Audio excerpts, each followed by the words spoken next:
welcome back to my channel. I hope you're all doing well. This is just my current updated tan routine. It includes the pre-tan, what I use, how to stop streaky, how to tan your hands and feet, and how not to get that strawberry effect when you have just shaved. I'm going to give you all my exfoliating tips, and yeah, we'll just jump straight into it. So when it comes to tans, I have probably used 99% of the tans out there. Like, I have tried everything and anything that you can possibly think of. So I think it's safe to say that I have quite a vast knowledge when it comes to fake tan. If you're like me, I am one of those people that have to spend about 4 days prepping my skin for tanning. I have to plan my week around tanning. My first major tip, and I cannot express this enough, is to wash your mitt. I know you mingers out there that don't wash your mitt for weeks, because it used to be me, and then I wondered why my tan was going patchy. I use the Skinny Tan pink one. It looks stained, it's just because it's bright pink, but it's not. I have washed it, it's completely clean.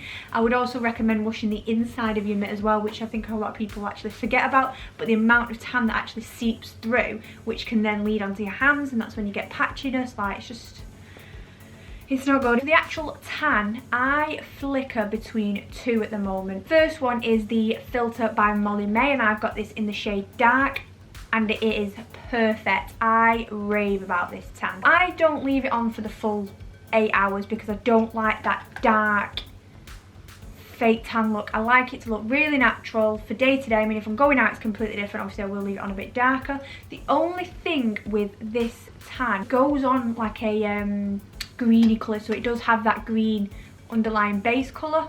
In terms of the consistency, it's brilliant. I've had no problems with this tan whatsoever. It lasts, it doesn't go patchy. It is very much a real life filter, like she says it describes it as. I'm definitely, for awkward skin, this is kind of the holy grail at the minute.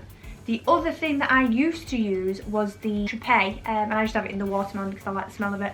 Again, this has that green undertone to it. It's not the end of the world, but when you are quite pale, sometimes it does show when you're pre-tanning. You can get that green colour until you wash it off. Like I said, it's not the end of the world, but this goes on absolutely beautiful as well. Very much like the Filter by Molly May.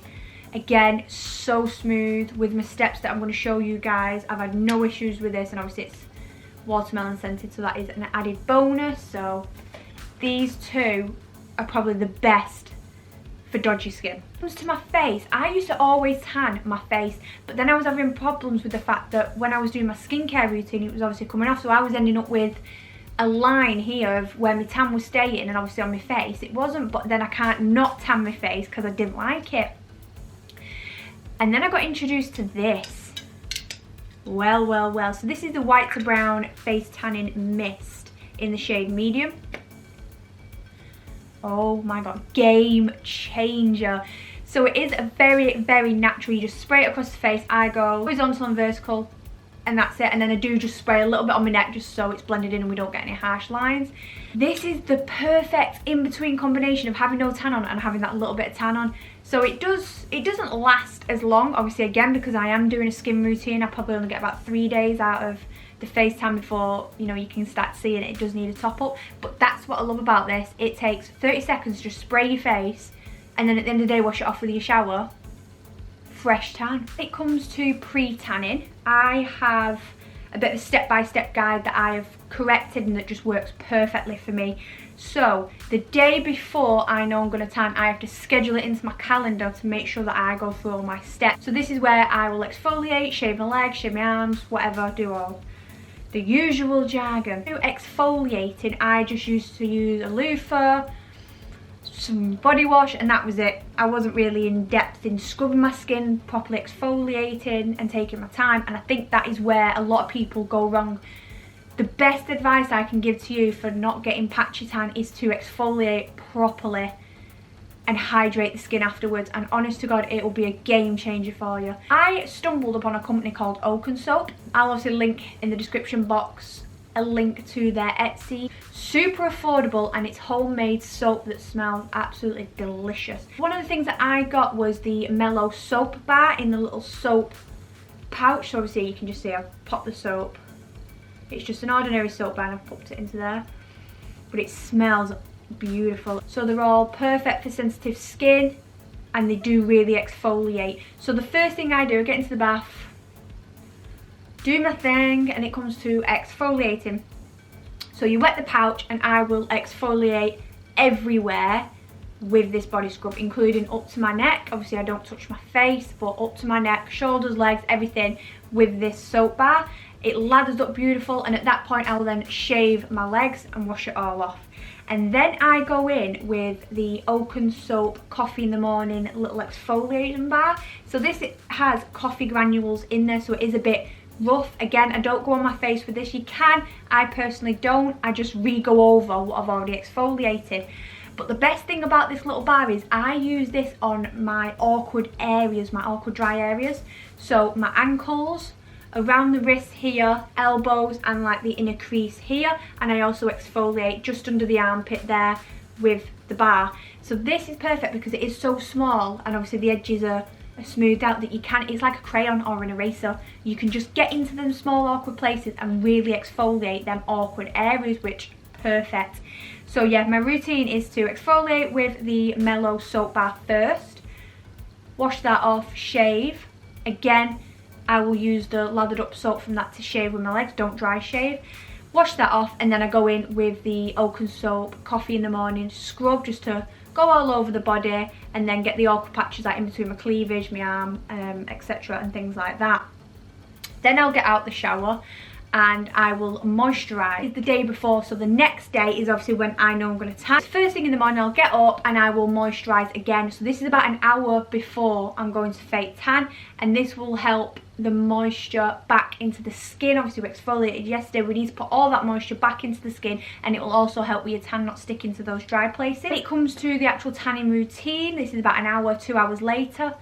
I will then take the Body Shop moisturiser again and pop it into the dry area, so my elbow, this part of my chest where it sticks for some reason, this is just where my tan sticks, a small section in my cleavage, and around the wrist area on my feet, which again is where a lot of people struggle with fake tan sticking. That's dry, so maybe 10 minutes later I then go straight in with the fake tan. I'm using the Filter by Molly May in shade medium for this video. I would also recommend shaking your fake tan before you apply it like this, because it will go everywhere. I just roll it in between my hands just to make sure, because you're going to want to warm the tan up to your heat anyway, and you'll find that a lot of people don't actually mix the fake tan before they use it. So when you do that, the actual tan to water ratio will sit at the bottom.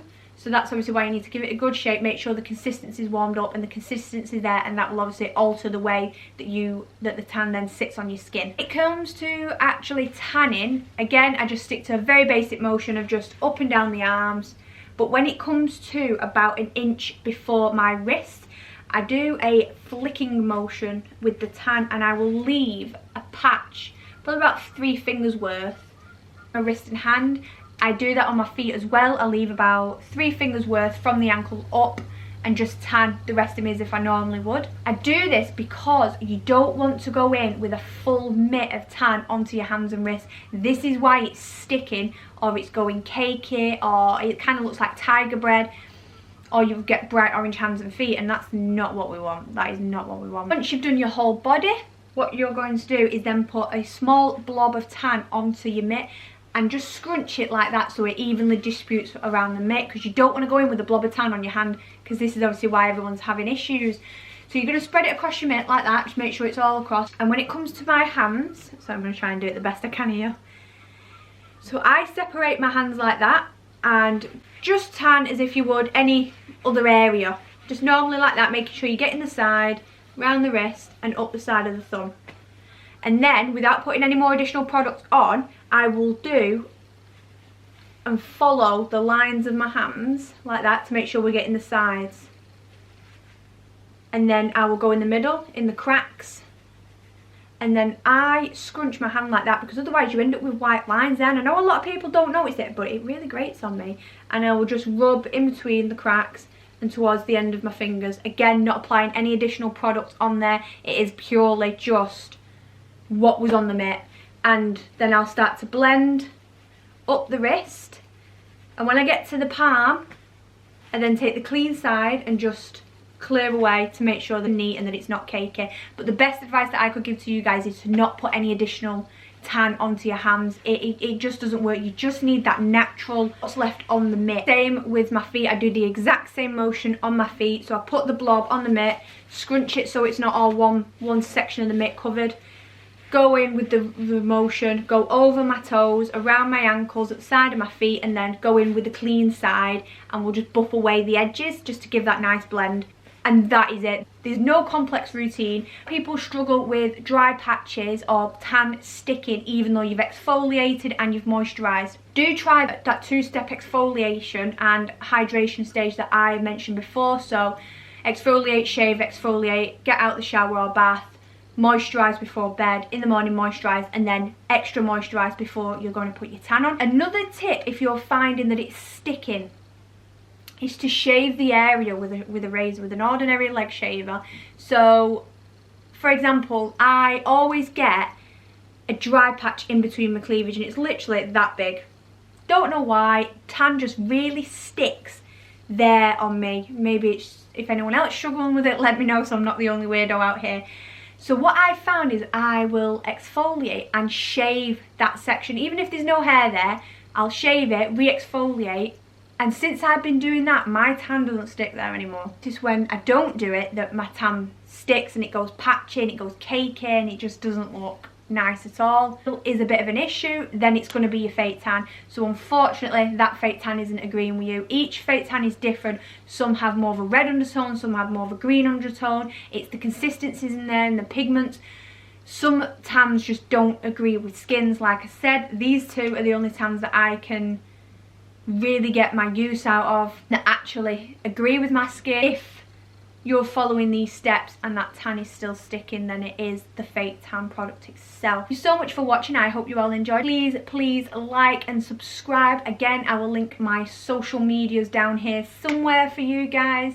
Please comment on, let me know guys of your fake tanning, let me know any fake tanning disasters and we can laugh about it together, because I can guarantee I've probably done worse. And I'll see you in the next video.